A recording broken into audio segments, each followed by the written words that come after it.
చిల్సన్ శ్రీనివాస్ గారు ముఖ్యంగా IAS TV Sunil Kumar గారు మరో వివాదంలో చిక్కుకున్నట్టే అనిపిస్తుంది. ఆయన ఏమన్నారంటే కాపులు దళితులు ఏకమైతే రాజ్యాధికారం వారిదే అన్నట్టు మాట్లాడారు.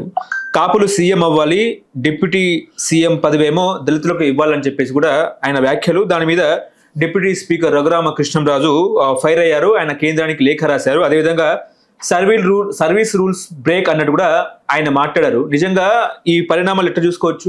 మొట్టమొదటిసారి కాపులు కొద్ది కాలమైనా కోర్మ వెంకటరెడ్డి నాయుడు గారు వాళ్ళ మనోహర్ గారు కూడా మా సభకు హాజరయ్యారు. ఆయన ముఖ్యమంత్రి చేశారు. కాపు బలిజ వర్గానికి సంబంధించిన కోర్మ వెంకటరెడ్డి నాయుడు గారు ఉమ్మడి మద్రాసు రాష్ట్రానికి ప్రధానమంత్రి పోస్టును ముఖ్యమంత్రి చేశారు. ఆంధ్రప్రదేశ్లో వర్గ ప్రాతిపదిక ప్రకారం రామ్మనోహర్ లోహిత్ గారు చెప్పినట్టు బలిజ కులస్తులు కానీ కాపు తెలగ బలిజ తూర్పు కాపు ఎవరైనా కానీ బీసీ వర్గాలకు చెందిన బలిజలు ఉన్నారు. తూర్పు కాపులు అంటే రెండింటికి పూర్వం వేరైనా ఇప్పుడు బాగానే చూస్తున్నారండి. అలాగే గాజుల బలిజలు చాలామంది ఉన్నారు. బలిజలు సచ్ ఏ పవర్ఫుల్ కమ్యూనిటీ అండి, మీరు నమ్మరు. ఆర్మీలో ఉండటమే కాదు, కొన్ని సామ్రాజ్యాలు పాలించడమే కాదు, ఆరుముగం రేవు కానీ బుల్గట్ అనేక చోట్ల రేవు ఒకనాటి అద్భుతమైన రేవు పట్టణాల్లో వ్యాపారం ఆర్మేనియన్ వ్యాపారస్తులు అరబ్ వ్యాపారస్తులు బయట ఉండేవారు. ఇండియా నుంచేది బలిజ శ్రేష్ఠులు అనేవారు. ఎన్ని నౌకలు ఉండేవో. అందుకని డెఫినెట్గా దే ఆర్ హ్యావింగ్ ఎవరి రైట్ టు దానికి. కాబట్టి దళిత ఉప ముఖ్యమంత్రి గారు అంటే బహుశా కోనేరు రంగారావు గారు కానీ మరి ఎవరో మన దళితులు ఉప ముఖ్యమంత్రులు చేయలేదండి. మీకు కూడా తెలుసు కదండి, దళితులు ఉప ముఖ్యమంత్రి చేశారు. మరి ఇప్పుడు కొత్తగా అవటం ఏంటి నాకు అర్థం కాదు. జగన్మోహన్ గారు రాష్ట్రం వచ్చింది అది ఎప్పుడో చేశారు కదా. చంద్రబాబు నాయుడు గారు వచ్చిన తర్వాత ఉప ముఖ్యమంత్రి కింద కాపులకు ఇచ్చారు కదా. జగన్మోహన్ రెడ్డి గారు వచ్చిన తర్వాత కూడా ఇచ్చారు కదా. ఆళ్ళనాని గారికి ఇచ్చారు, ఇంకోళ్ళు కూడా ఇచ్చారు కదా. ఇచ్చారు కదండి. సరే ముఖ్యమంత్రి రావాలని కోరిక తప్పులేదు, కానీ is deserved also no second thought in that. ఇవాళ తాడిత పీడిత వర్గాలు ఇవాళ మిగతా బీసీల గురించి నేను చెప్తా ఉన్నాను. ఎందుకన్నానంటే తమిళనాడులో బీసీ బిడ్డ తెలుగు బిడ్డ ముఖ్యమంత్రిగా ఉన్నాడు. నాయ బ్రాహ్మణ కులానికి చెందిన స్టాలిన్ గారు నాన్నగారి పేరు దక్షిణామూర్తి అలియాస్ కరుణానిధి గారు. ఇవాళ సిద్ధరామయ్య యాదవ్ గారు ముఖ్యమంత్రిగా ఉన్నారు కర్ణాటకలో. పినరయి విజయన్ గౌడ్ గారు ముఖ్యమంత్రిగా ఉన్నారు కేరళలో.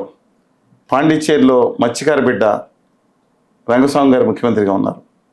ఒరిస్సాలో గొమ్మంగ్ గారు షెడ్యూల్ టైప్ కానీ అనేక మంది ముఖ్యమంత్రులు చేశారు. ఛత్తీస్గఢ్లో యాదవ్ సోదరుడు ముఖ్యమంత్రిగా ఉన్నాడు. మహారాష్ట్రకి ఒక బీసీ కాపు బిడ్డ మారుతిరావు గారు ముఖ్యమంత్రి చేశారు. ఓకే అండి. మధ్యప్రదేశ్కి అనేక మంది చౌహాన్ గారు కానీ ఇప్పుడు అనేక మంది ముఖ్యమంత్రులుగా ఉన్నారు.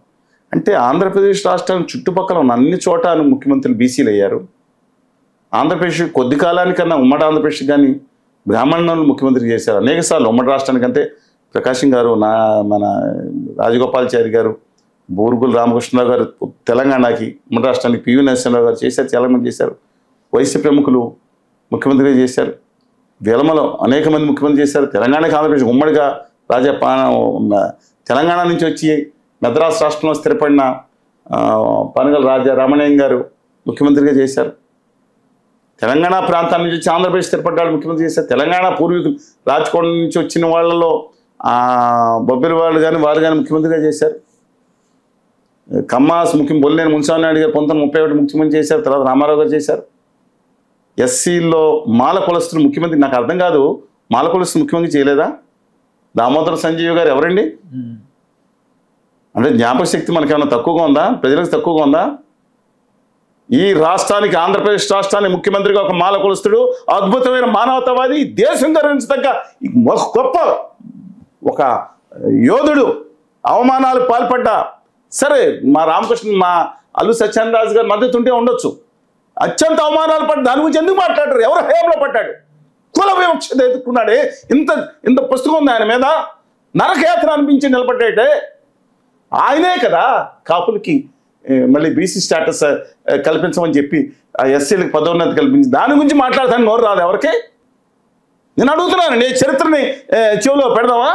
పూలు పెట్టేదా? కానీ ఇవాళ మీరు మాట్లాడింది ఏందైతే సునీల్ కుమార్ గారు మాట్లాడారో ఇన్ సబ్జెక్ట్ మీరు ఫోకస్ చేశాను. సునీల్ కుమార్ గారి విషయంలో ఆయన ఆ రోజు మాట్లాడారు. మాకేమి ఇచ్చారు? నిజంగా ఒక గుండె లోతు నుంచి వచ్చింది భావన సునీల్ కుమార్ గారికి. నేను దానికి అనుకూలంగా సోషల్ మీడియాలో మాట్లాడాను. నేను ఆ మిత్రుడు కూడా మాట్లాడారు. చెప్పండి, ఆయన మీద ఎన్ని విమర్శలు వచ్చారు, నా మీద విమర్శలు ఇచ్చారు. ఏమన్నాడు తెలుసా ఆయన నిజంగానండి, ఆయన అత్యంత పీడిత వర్గాల నుంచి వచ్చిన ఆయన పూర్వీకులు పోరాడి కసితో పోరాడి నిలబడ్డాలి ఆ స్థానంలో రావడానికి. రిజర్వేషన్ ఎందుకు పెట్టారంటే ఆర్థిక అంశాల గురించే పెట్టారని కొంచెం చెప్పుకోండి. అంటే ఒకసారి మీకు వచ్చిందనుకోండి ఇంకా అయిపోయింది కదా, అది కాదు. సామాజిక అంశాలుగా ఒక అణగదొక్కబడిన వాళ్ళ గురించి పెట్టింది అది. అంటే ఒక డబ్బులు వచ్చేస్తే సరిపోయింది, డబ్బులు వస్తే ఒక వర్గాన్ని చూసే పరిస్థితులు కొన్ని చోట్ల ఉన్నాయండి, లేవు కదా. అందుకని ఎస్సీల డబ్బులు తీసి ఐ డోంట్ బిలీవ్ దట్. సామాజిక కోణంలో సమానంగా రావాలి. అలాంటి పోరాడిన దాంట్లోంచి వచ్చిన చంద్రపూడిలో పశ్చిమ జిల్లాలో పుట్టి పెరిగి పోరాడి వచ్చిన ఆయన అన్నాడు, ఆ గుడిలోకి రానివ్వలేదు కదా చాలామంది. శతాబ్దాల పాటు గుడికి రానివ్వకుండా దుర్మార్గమైన ఉత్తర ఆర్య సనాతనవాద ప్రభావంతో, ఉత్తర ఆర్య సనాతనవాద మాకు దేవుళ్ళు కదా లేదండి, మా దేవుళ్ళైనా ఎవరికి లేదండి. అది మా ఊళ్ళమ్మ, ఎల్లమ్మ, దేశాలమ్మ ఇవన్నీ ఉండేవి. ఇప్పుడు ఆ విగ్రహాలకు కూడా ఉత్తర ఆర్య సనాతనవాద పేర్లు పెట్టేశారు. ఎక్కడి నుంచి ఎత్తుకొచ్చి ఆ పేర్లు తగిలిస్తున్నారు. మా వాళ్ళకి మధ్యలో మీడియేటర్లు వచ్చేసారు. ఇంతకుముందు మీడియేటర్లు ఉండేవారు కాదు, స్థానికులు ఎవరు ఉండేవాళ్ళు. ఇప్పుడు మీడియేటర్లు మాకు తెలియని భాషలో ఆయనకి దేవుడికి వినిపిస్తున్నారు. సామాన్యుని దూరం చేయలేదా? ఇది గుడిలోకి రావద్దని చెప్పింది మేమా? ఉత్తర ఆర్య సనాతనవాదులు బ్యాచా? అప్పుడు మా గుడి లేదు, బడి లేదు, వాళ్ళకి విద్య నిషేధం. మళ్ళీ చెప్తున్నానండి, బ్రిటిష్ వాళ్ళ గురించి మాట్లాడితే వాళ్ళ ఉత్తర ఆర్య సనాతనవాదులు మాట్లాడుతున్న వాళ్ళకి మీకు మనువాద శాస్త్రం మళ్ళీ తీసుకొచ్చి ఒక అత్యగ్ర కులం వాళ్ళ ముందు కూర్చుంటే శూద్రుల పిరుదులు కోసేమని రాసిందని సపోర్ట్ చేద్దాం మనం.